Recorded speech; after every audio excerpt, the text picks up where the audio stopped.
Super লিগের খেলাগুলো উপভোগ করবেন এবং ফোর্থ রাউন্ডের এই ম্যাচে দুটো দলের প্রতিদ্বন্দ্বিতা। অগ্রণী ব্যাংক ক্রিকেট ক্লাব, তাদের প্রতিপক্ষ দলটা হচ্ছে গুলশান ক্রিকেট ক্লাব। এই মুহূর্তে আমরা হাইলাইটসটা দেখে নিতে চাই। প্রথম ইনিংসের টসে জিতে ফিল্ডিংয়ের সিদ্ধান্ত নিয়েছেন। প্রথম বলে গুড স্ল্যাশ ছিল ইমরানুজ্জামানের, শুরু থেকেই আগ্রাসী ব্যাটিং এবং তার স্বভাবসুলভ স্টাইলটা তিনি প্রদর্শন করেন যশোরের এই ক্রিকেটার, এবং উইকেটের চতুর্দিকে শটস খেলেন, দুর্দান্ত কিছু টাইমিং এবং পাওয়ার প্লের মধ্যেই তার হাফ সেঞ্চুরিটা পূর্ণ করে এবং যেখানে 82 রানের একটা ভালো প্ল্যাটফর্ম পেয়ে যায় অগ্রণী ব্যাংক ক্রিকেট ক্লাব। দারুণ একটা পুল এবং একাধিক পুল শটে নিজের দলীয় রানটা এবং দলের ইনিংসটাকে তিনি বাড়িয়ে নেন। চমৎকার একটা স্ট্রেট ড্রাইভ, সেক্ষেত্রে অমিত হাসান দলের পক্ষে 42টি রানের ইনিংস খেলেছিলেন অমিত হাসান, তবে 3 নম্বর 50টা পূর্ণ করেন চলমান ডিপিএলে এবং সেখানে লিস্টের ক্রিকেটে প্রথম শতরানটা পূর্ণ করে ফেলেন এবং অসাধারণ ব্যাট করেছেন। উদ্বোধনী জুটিতে 118 রানের একটা ভালো পার্টনারশিপ এবং সেই প্ল্যাটফর্মটা পেয়ে যাওয়ার পরে কিন্তু পরের দিকের ব্যাটসম্যানদের জন্য রান তোলাটা ইজি হয়। তবে এই জায়গাটায় ফিল্ডিং মিসেও কিন্তু ছিল প্রতিপক্ষের ফিল্ডাররা, একাধিক ক্যাচ তারা ছেড়েছেন, তা না হলে ইনিংসটা আরও ছোট হতে পারত। সুপার একটা শট এবং পরবর্তীতে দারুণ একটা ডেলিভারিতে এলবিডব্লিউ হয়ে যান অপয়া 13তে ইমরুল কায়েস এবং এরপরে চতুর্থ উইকেট জুটিতে 66 রানের একটা পার্টনারশিপ তাইবুর পারভেজকে নিয়ে, এবং ওই পার্টনারশিপের বদৌলতে কিন্তু 200 রানের গন্ডিটা পার করে দলটি এবং উইকেট অপর দিক থেকে পতন ঘটলেও কিন্তু রানটাকে থামানো যায়নি।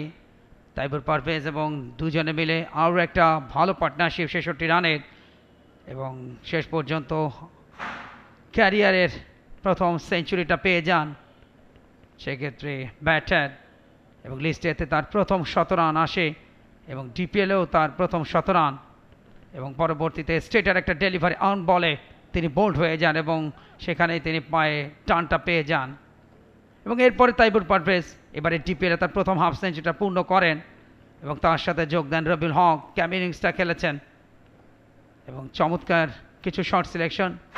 শুভাগত হোমের ইনসাইড আউট ক্রিকেটটা খেলতে গিয়ে তিনি দারুণ একটা ক্যাচে বিট হন মাত্র 3 রানে এবং প্রীতম কুমার শেষ দিকে এসে লড়াকু ইনিংস, অ্যাগ্রেসিভ ইনিংসটা খেলেন বাংলা ট্র্যাকের এই খেলোয়াড়টি এবং দলের জন্য অবদান রাখেন 59 রানের। দুর্দান্ত কিছু 6 ছিল তার, 5টা ছক্কা আজকের ম্যাচে তার ব্যাট থেকে এসে, সাথে 2টো 4 এবং ব্রিলিয়ান্ট একটা ক্যাচে বিট হয়ে ফিরে যান ব্যক্তিগত 60 রান করে তাইবুর পারভেজ এবং শেষ দিকে এসে আরও একটা ভালো পার্টনারশিপ তৈরি করেন প্রীতম কুমার এবং রবিউল হক এবং শেষ পর্যন্ত তাদের সংগ্রহ দাঁড়ায় 7 উইকেটে 340 এবং শেষ বলে স্টাম্পিংটা হয়ে যান সেক্ষেত্রে প্রীতম কুমার। নির্ধারিত 50 ওভারে 340 7 উইকেটে অগ্রণী ব্যাংক ক্রিকেট ক্লাব টার্গেট প্রতিপক্ষ গুলশান ক্রিকেট ক্লাবের সামনে 341। হাইলাইটসটা দেখে নিতে চাই। স্টার্টটা ভালো হয়নি, 7 রানের মাথায় প্রথম উইকেটে পতন ঘটে এবং সেক্ষেত্রে সন্দীপ রায় চৌধুরী বাবুর আঘাতটা এসেছিল 7 রানের মাথায়, ফিরিয়ে দেন বোল্ড করে হাবিবুর, সেক্ষেত্রে অমিত হাসান আলিফ হাসান ইমনকে এবং এরপরে একটা কভার ড্রাইভ, একটা মিস ফিল্ডিং এবং সেখানে বাউন্ডারিটা পেয়ে যান। পরবর্তীতে চমৎকার একটা অফ ড্রাইভ, দুর্দান্ত কিছু শট ছিল মুন্নার, 1 ওভারে 13 রান এসেছিল যেখানে 3টা বাউন্ডারি রবিউল হকের বিরুদ্ধে। পাওয়ার প্লেতে 50 রান 51 রান আসে 3 উইকেটে এবং পরবর্তীতে বাবুর আরও একটা আঘাত, এলবিডব্লিউর ফাঁদে পড়েন সেক্ষেত্রে খালিদ হাসান মাত্র 1 রান করে দলীয় ক্যাপ্টেনের বিদায়ের পর মুন্না কিন্তু এগ্রেসিভ ব্যাটিংটা চালিয়ে যান, তিনিও কিন্তু বেশি দূর যেতে পারেনি, 39 রানে তিনিও কাটা পড়েন।